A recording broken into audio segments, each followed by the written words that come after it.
And we're live.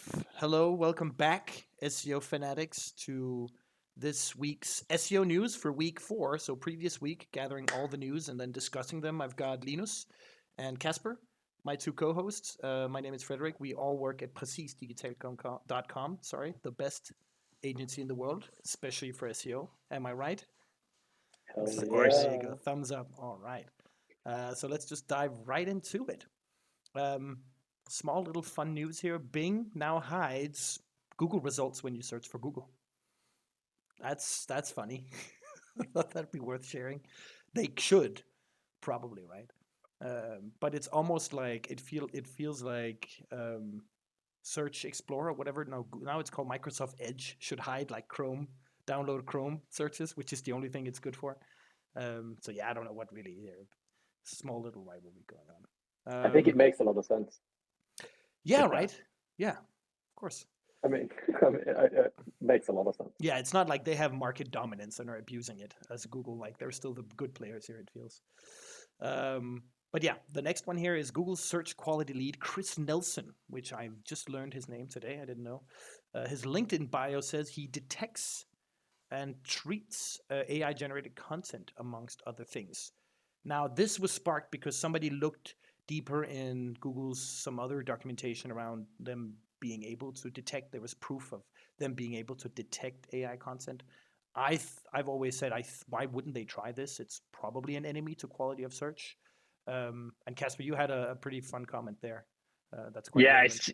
I just think it's not saying anything about what Google is going through in 2025 or anything. Just the fact that someone stalked their way into Chris Nelson's LinkedIn and saw that he's writing this. But it is kind of interesting to like we know that Google is aware of this. We know that Google is going to look into AI content and how it's going to be. And we see, for instance, on other platforms like TikTok or I think also YouTube, maybe there is like you have to kind of disclaim that this is AI created content and that sort of thing. And I think that could be interesting to look into for 2025, whether or not that's kind of coming into the website sort of format as well or Yeah. anything like that. But I, for now, at least the fact that he just has it in his LinkedIn bio or in his job description at Google it doesn't really tell us a lot.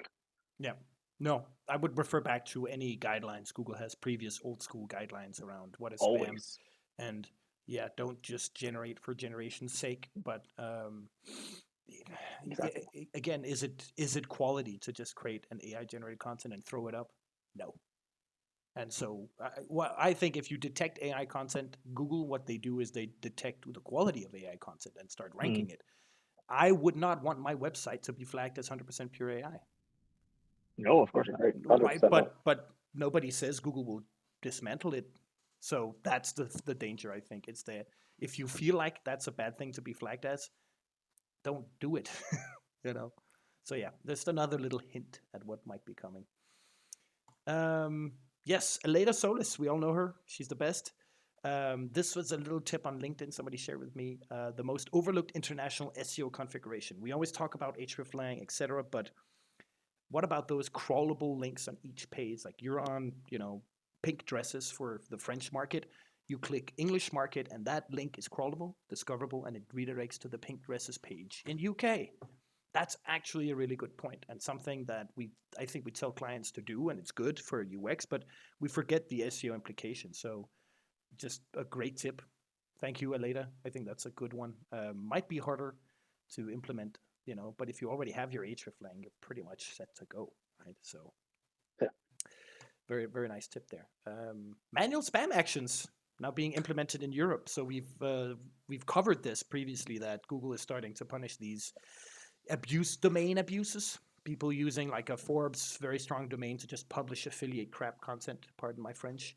And I actually thought it was a site worldwide, but it seems like no, we're getting into Europe now, and that's where a lot of our clients are. So if you relied on affiliate traffic from what you might be thinking is spam, or just any website relying on affiliate, check your referral traffics. They might be dropping. And what's replacing those? And get in touch with those websites because those are the ones now that will give you referral traffic. So that's not SEO on your website, but it's technically a strategy. So we want to be ahead of the game when it comes to getting keep getting referral traffic if that's something valuable to you. I don't think we don't have any clients that would be considered spam and manually triggered, but might get some placement there. So keep watch on your search consoles. Yeah, but I think we have some clients where there's some organic competitors that would be considered that. So I think it could still be interesting to see if we can take over some of those placements, right? So yeah, all right, yeah, we'll keep an eye out and celebrate if we need to. And that's why SEO is such a long-term game. Just do it right, and then once Google gets a grip, you see the benefits. Exactly. Great. A new SERP feature, or the lack of, I suppose. Google removes breadcrumbs from mobile. Huge news. Oh my God. Everyone panicking. Or not really. I don't know. Still on desktop, though. So I think Google is focused a lot on the differences there, and I'm not sure. Again, I always could be interesting to see, okay, are we seeing any click-through rate differences? But if we're removing it on all, it should just equal out, right? The big thing is if I have a website that was in the top 5 on many rankings and I'd never implemented breadcrumbs, well, now that might benefit me because the others might have yes, being lazy in this case might have benefit some sites. Again, just something to watch out. It's not going to have any implications. I think it's just gonna make mobile version a little bit cleaner. That's how it is. Like it's not still like you should still have your breadcrumbs, and if you have them, then don't change anything. But if I never got that snippet, if I never had the option to do that, and now so that lowered my click-through rate because I'm in top 5, and now everyone removes it. Now I actually benefit from it. I'm the only one benefiting from it, so to speak. Yeah, it equals out to me. The spillover from the others goes into my plate. Is what I'm saying. Maybe I'm overthinking this one. A little bit. That's what we're paid for. Google updates the search quality raters guideline with focus on spam. Again, I'm not gonna. This TLDR is that it's since December we've covered a lot of like these changes when it comes to spam. There's been spam updates in December, and I think Google is aware that all year round there's been people complaining about how spammy the results are. They changed the head of search, who was dubbed the man who killed search. So they are actively changing this, and I feel like there are a lot of PR involved in, okay, we know it's shitty. Let's just let's fix this. I think there's other priorities they could focus on too, but I think it's a good start, and I think it shows what will happen this year is Google will take this search more seriously. It's losing market share, as we've seen last week, and we should definitely be careful. So let's clean up. And I actually have an example of bad Google results still right after. It's a really good segue here. I'll show everyone watching this video. So Lily Ray, who's been probably the best at showing us how bad Google can be on Twitter here, just showing a search where basically she calls it a fatal keyword. In this case, it's raw chicken left out overnight. That can be potentially fatal if you don't listen carefully. Basically citing Reddit and Quora sources that contradict the AI answer. So the AI overview answer is definitely watch out, do not, eat, etc. And then Reddit, there's a bunch of Reddit and Quora things where the main answer is, oh, you're fine. So that's a pretty bad thing. I wouldn't consider it high-level spam, but it's very inconsistent, very dangerous. And yeah, Google, this is your next priority after, what's it called, after the spam. Oh yeah, a fun little tool here. So Emil, one of our colleagues, a very smart colleague there, call out to him, found a script for chatting with your BigQuery data. Now he transferred that into Python, so that works. So we actually have a Python collab, that we can now share and use, and basically we set it up with BigQuery, and we can start talking to our tables. For example, hey, here's the Search Console data for X client. What happened in this date? Why do you think happened? Why do we drop in traffic, etc.? Very interesting. Not automated, but we'll probably first phase of testing. And I will actually share this link, so I'll have a link where you can actually copy this and use it as well. So very interesting stuff there. And then there is a review snippet. So let me show you an image as well for people watching. Google is testing review snippet on mobile. This is not Google like product reviews, like with star rating, etc. Although you could imagine in the future Google might have a product snippet in the SERPs and then 3 reviews underneath. We have talked about last week how Google has told everyone that please mark up actual comments with text. We talked about it being an eat thing. That could be in a future snippet, but in this case, all we're really looking at is like actual written reviews for certain products and as a snippet. So Google is identifying these reviews and separately putting them in a box. I like that. I think that's good. These are some of these are of course affiliate.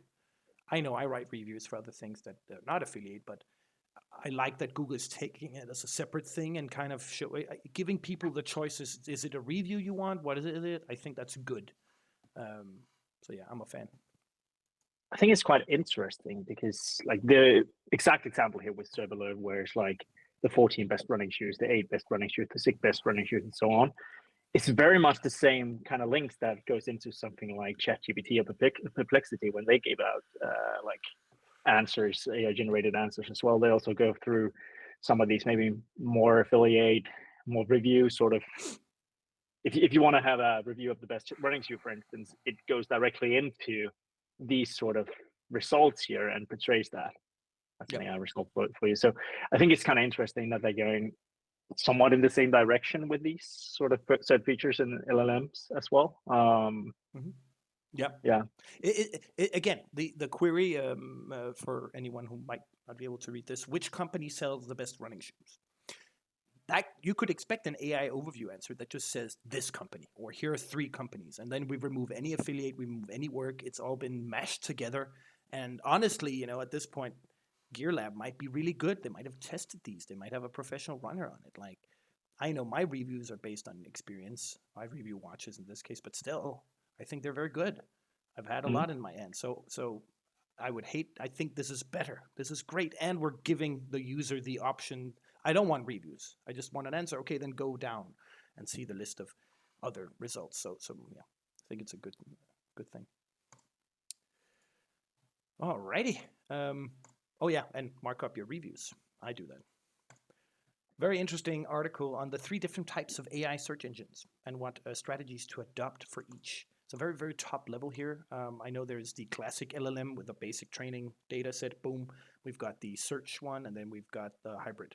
So hybrid search AI overviews, search GPT, and kind of, which strategies are long-term and short-term and what to expect. Yeah, I think it's a pretty good top-level strategy guide, very, very well written. And we're seeing in many Google Analytics accounts that referrals from ChatGPT is just literally going up from 3 months ago to being 60 to now thousands. That's what I've seen in some accounts. So not negligible now anymore. And people do click. So we'll keep you posted if you follow and subscribe and like. Next up, what drives mentions in AI answers? Again, short TLDR here. What I find interesting is the high SERP rankings. So they actually give you like a correlation score. I like the provide direct actionable solutions over forums, aggregators, social media. So again, this whole like, we don't want the history of AI, the history of like Ray-Ban sunglasses in our guide. Like, let's focus on actually answering the questions directly. Seems to like that. Backlinks, content diversity have limited impact. So there's a bunch of cool things. I mean, this is very much a TLDR. But yeah, test PR and partnerships, getting those mentions out there. So link building and mentions, we know there's a correlation there, but now it's becoming important as well. I think this is all just good SEO when I read this. It's just all classic white hat SEO. So yeah, with a few tweaks when it comes to AI engines. Yeah, I think we'll come to this in the next one as well. But I feel like anything that we do currently, like whether that's AEO or SEO or SXO or any other acronym, is basically everything just comes down to the same thing, which is if you make a great product and you give people easy ways to get them, then you're bound to have great SEO too. Like, just in the end, everything's very simple. And then there's like levels of complexity to it, of course. Yeah. I think SEOs do make the internet better. Good SEOs 100%. make the internet better because I think what we're getting paid for is prioritization. Like, how do we prioritize this? How do we actually do this? How do we do it the best way possible instead of wasting money? I think that's where we're heading as SEOs slowly. So yeah. 100%. Oh, yeah, definitely. Very good point. And so you And want to also segue into the next one? Oh, sorry, Casper. No. I'm just saying that one of the things that we're also really focusing on for clients right now is to make sure that the sites have an actual purpose, whether it's informational or transactional. Like that's one of the things that we really go into, especially when we go through like already existing content and like kind of go through every single piece of article and say, is there actually is there a purpose for this actual page? Like, is it just filler? Does it make any sense? And that sort of thing. And this kind of goes into that as well. Like, just have a purpose with your pages, no matter what you're actually doing with it. So that was the segue to less is more. Sometimes less is more. Clean up your house before repainting it, right? That's the metaphor here. Yeah, I'm not going to go too much into that article, but it's a really good. I think there's been a lot of these where it's like, oh, we removed URLs and saw traffic go up. But this actually has a lot more of a scientific angle in terms of it talks about survivor bias.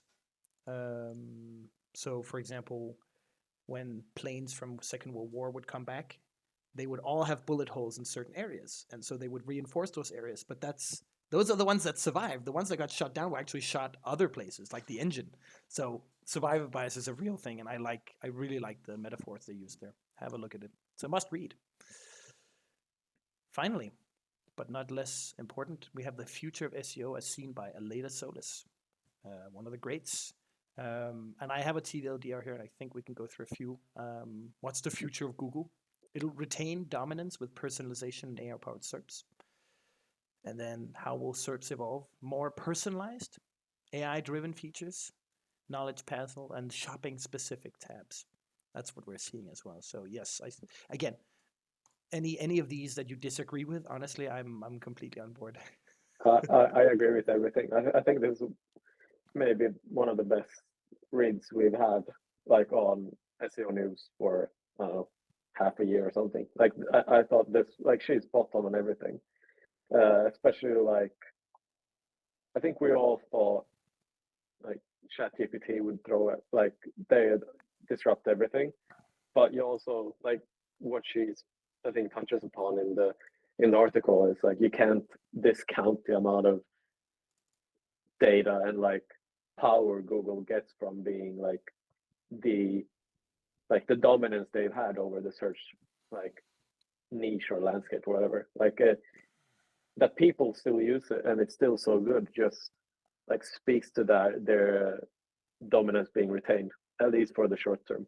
Yeah. But with any new product, people will try a lot of things, and it will naturally converge into what am I actually using AI for versus other things. And there are two different. Like I think talking about what am I using Google for now, and what am I using AI for now. And it's not like I still need Google, right? And I don't think shopping is going to. Google is good at that. I'm going on Google for shopping, but like coding advice or like learning about coding, I will no longer use Google. And so specific sites are probably going to lose traffic from that. And this one is one we just mentioned. I just want to finish with this one. How are clients demand? How are client demands changing? Sorry, increased focus on specialization, strategic device, and sophisticated solutions. I think that's a good one as well. Yep, that's where we're going as consultants. And again, you need some groundwork done, and people will start doing groundwork and then move up. But if you're on the expert level, this is I think these are great ways to kind of move forward in the career and something AI cannot replace yet. Yeah, super great read. Can't recommend this one enough. Yeah, like it really touches upon where we're going as an industry. It's a must read, so you must read it. It's a must read. It's like, do I need an extra level of categorization here? I can probably. do that. I think it should for something like this. Yeah, extremely important. Must. I'll put that up for next time. Promise. It's like you're fired if you don't read it. Yeah. Well, yeah, but anyone in disease. Life. YJYL. YJYL. Instead of YMYL content, it's your money, your life, just your everything. Yeah, your career, your life. All right, I'll put that on. Promise. And thank you for listening. Thank you, co-hosts Linus and Casper. Like this video, subscribe, and if you didn't like it, just tell me why. Don't just dislike it. Put it in the comments. And yeah, we'll do this weekly forever until I'm tired of it. So have a nice day, and I'll see you on the other side. Ciao, ciao.